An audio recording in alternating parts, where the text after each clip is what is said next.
প্রভু যীশু খ্রিস্টের সুমধুর নামে আন্তরিক অভিবাদন।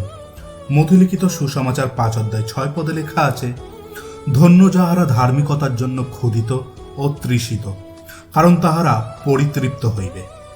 ক্ষুধা ও তৃষ্ণার অর্থ হল তীব্র আকাঙ্ক্ষা, ইচ্ছা বা অভিলাষ। এটি সদর্থক বা তার বিপরীত হতে পারে। পাপের ফলে আমাদের জীবনে যে ক্ষুধা ও তৃষ্ণা দেখা যায় তা সদর্থক নয়, যা তার কার্য প্রকাশিত হয়ে পড়ে। ফলে চুরি, হত্যা, ব্যভিচার, পরস্ত্রীগামী, পশুগামী এমন ভয়ঙ্কর জঘন্য পাপের ক্ষুধা আমাদের জীবনে থাকে ও তার তৃষ্ণা কখনোই নিবারণ হয় না। পাপের দাসত্ব থেকে যারা মুক্তি পায় তাদের মধ্যে এই সমস্ত ক্ষুধা ও তৃষ্ণা আর দেখা যায় না, বরং ঈশ্বরের ধার্মিকতার ক্ষুধা ও তৃষ্ণা দেখা দিতে শুরু করে। তারা ঈশ্বরের মহিমা ও প্রশংসা এবং সমাদরের জন্য জীবনযাপন শুরু করে। পাপের দাসত্ব থেকে আমাদেরকে মুক্ত করতে প্রভু যীশু ক্রুশে জীবন দিয়েছেন।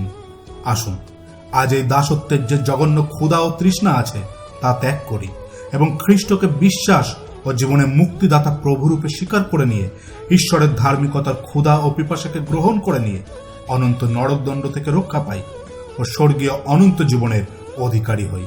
ধন্যবাদ।